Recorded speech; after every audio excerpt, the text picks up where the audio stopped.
अस्सलाम वालेकुम रहमतुल्लाहि व बरकातुहू। मेरी यूट्यूब फ्रेंड्स एंड फैमिली, कैसे हैं आप सब। उम्मीद करती हूँ आप सब लोग खैर खैरियत से होंगे, ईमान और तकवा की बेहतरीन हालतों में होंगे। आज मैं बना रही थी फ्राइड चॉप्स, और इसके लिए मैंने 1.5 किलो फ्राइड चॉप्स लिए हैं। इन्हें मैंने डीप पानी में सिरका डाल के डिप होने के लिए रख दिया। जब मैंने इन्हें डिप किया था उस वक्त हमारी लाइट नहीं थी। 1 घंटे के लिए हम इसको डिप करेंगे और 1 घंटे के बाद हम इसकी आगे की चीज़ें मैं आपको दिखाऊंगी। 1 घंटे से डिप करने के लिए छोड़ दूँगी, इतने में इसकी मैरिनेशन तैयार करेंगे। मैं आपको मैरिनेशन के अज्जा दिखाऊंगी। इसके बाद हम लेंगे जी 1 से 1.5 कप हम दही लेंगे, और हम लेंगे आधा चाय का चम्मच पिसी काली मिर्च, 1 चाय का चम्मच गरम मसाला पिसा हुआ, 1 चाय का चम्मच पिसी लाल मिर्च, और 1 चाय का चम्मच हम लेंगे पिसा गरम मसाला, 1.5 चाय का चम्मच या हस्बे ज़ायका नमक लेंगे, 1 से 1.5 खाने का चम्मच, 1 चाय का चम्मच हम लेंगे पिसा सूखा धनिया, और 1 चाय का चम्मच या आधे चाय का चम्मच अपने टेस्ट के अकॉर्डिंग आप लेंगे कुटी हुई लाल मिर्च। इन मसालों को हम डाल देंगे दही में, और दही में डाल के इसको मिक्स करेंगे। दही में डाल के हमने इनको अच्छे से मिक्स करना। अच्छा, इनकी सबसे मज़े की बात है कि आपको लहदा चॉप को फ्राई करने की ज़रूरत नहीं है, ना ज़्यादा कोई मैरिनेशन ज़्यादा देर करने की ज़रूरत है। तकरीबन 1 घंटे की मैरिनेशन भी जो है ना बहुत होगी। अभी हमने मैरिनेशन तैयार कर दी। अब चलेंगे अपनी चॉप्स की तरफ, जो हमने पानी में रखी थी सिरका डाल के, ताकि उसका जो एक्स्ट्रा फैट और जो एक ब्लड की बदबू है वो निकल जाए, उसकी तरफ चलेंगे। अब इन चांपों को चूँकि डिप किए हुए 1 घंटा हो गया, मैं इनका पानी उतार के इनको अच्छे तरीके से खुश्क करके हमने इनको कच्चा ही फ्राई करना है। ये थोड़ी ग्रेवी टाइप की चॉप्स होंगी, फ्राइड भी होंगी, थोड़ी बहुत इनके साथ ग्रेवी भी होगी।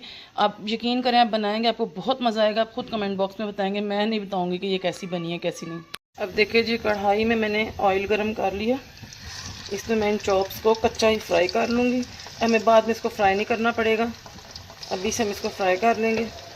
इतनी ये टेंडर बनेगी ना,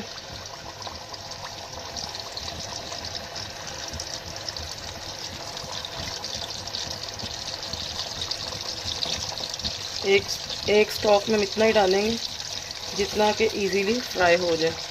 जब ये एक साइड से फ्राई हो जाएंगी तो हम इनका रुख चेंज करेंगे, और फ्राई करने के बाद हम इनको मैरिनेशन में डालते जाएंगे। जो हमने दही की मैरिनेशन रेडी की हुई है, थोड़ा सा हम इसको गोल्डन, मतलब बिल्कुल इसका कलर नहीं चेंज करना कि आप इसको डार्क ब्राउन कर दें, थोड़ा सा नॉर्मल सा कि इसका जो गोश्त का अपना कलर है ना वो थोड़ा चेंज होकर फ्राइड लुक आ जाए, इतना फ्राई करेंगे।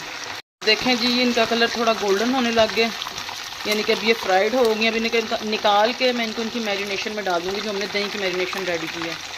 इसको कोई बहुत ज़्यादा हार्ड रूल नहीं कि आपने बहुत ज़्यादा निचोड़ने की ज़रूरत नहीं, क्योंकि इसी ऑयल में पक जाएंगी। जो चॉप्स के साथ जाएगा ना दही में, इसमें हमें मज़ीद ऑयल डालने की ज़रूरत नहीं पड़ेगी। ये देखें जी, एक फ्राई हुआ बैच मैंने मैरिनेशन में डाल दिया, और नेक्स्ट बैच जब मैं फ्राई होने के लिए रख दूँगी। चॉप्स सारी फ्राई है, जो इनको मैंने इस बर्तन में शिफ्ट कर दिया, क्योंकि वो बर्तन छोटा था और उसमें इसको मिक्स करना मुश्किल हो रहा था। अच्छा, इसके बाद हम इसको 1 घंटे के लिए मैरिनेट करेंगे। अगर तो आपकी कोई दावत है तो आप 1 दिन पहले इस जो है ना प्रोसीजर को तैयार करके इस पॉइंट पे आके आप इसको ओवरनाइट के लिए फ्रिज में रख दें।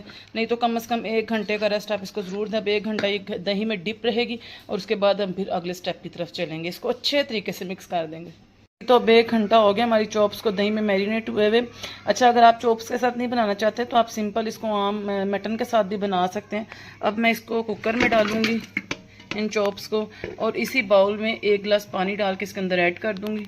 1 गिलास पानी इसमें ऐड करूंगी, और मैंने इसको 20 मिनट की वेट लगानी है। 20 मिनट में ये अच्छे तरीके से गल जाएंगी। उसके बाद हम इसको अगला तरीका देखेंगे कि अगला हिस्सा क्या है। अगर आप चॉप्स को देखेंगे तो आप देखें साइडों पे इसके ऑयल आया हुआ है। मैंने इसमें ऑयल नहीं डाला। इस पानी को हमने खुश्क करना है, और इसी ऑयल में हमने इसकी भुनाई करनी है, बिल्कुल हल्के हाथों से, ताकि हमारी चॉप्स जो है वो टूटे नहीं। ये देखें, इसकी ग्रेवी आपको नज़र आ रही होगी, थोड़ी बहुत ग्रेवी जो है ना इसके अंदर ही रहेगी। ये पानी खुश्क होता जा रहा है, और हमारी चॉप्स जो है वो ऑयल भी छोड़ रही हैं और ग्रेवी भी। बस हम 5 से 7 मिनट इसको भूनेंगे इसी ऑयल में। ये मैंने एक मसाला बनाया हुआ है, इसमें मैंने चाट मसाला और गरम मसाला 1-1 चाय का चम्मच मिक्स किया है। ये अब हम इसके ऊपर डाल के इसको भूनेंगे। इससे ना इसकी थोड़ा खट्टापन और टेस्ट जो है ना मज़ीद इन्हेंस होगा। देखें, अब मैं इसमें डाल दूँगी ये मसाला। देखें, ऐसे थोड़ा सा आप मसाला बचा लेंगे, जब हम इसको सर्व करेंगे तो इसके ऊपर छिड़केंगे। और ये देखें, इसका पानी खुश्क हो गया, इसने ऑयल छोड़ दिया, ग्रेवी भी रेडी हो गई और हमारी चॉप्स भी बिल्कुल रेडी हैं। इसको मसाले को मिक्स करके इसको हम सर्व करेंगे। ये देखें, बिल्कुल आप अगर देखें, ये देखें मसाला छूट गया है और ऑयल भी आ गया, इसका मतलब हमारी चॉप्स रेडी हैं। जी, हमारी fried chops with gravy ready हैं। इसके ऊपर हम थोड़ा सा ये मसाला छिड़क देंगे, और ये कैसी बनी है ये कमेंट बॉक्स में आप खुद बताएंगे, मैं नहीं बताऊंगी इसका टेस्ट कैसा है कैसा नहीं। तो अगर आपको पसंद आए इसको लाइक करें, शेयर करें, सब्सक्राइब करें, मेरी हर आने वाली वीडियो की नोटिफिकेशन आपको मिल सके, आप बेल आइकन को प्रेस करेंगे।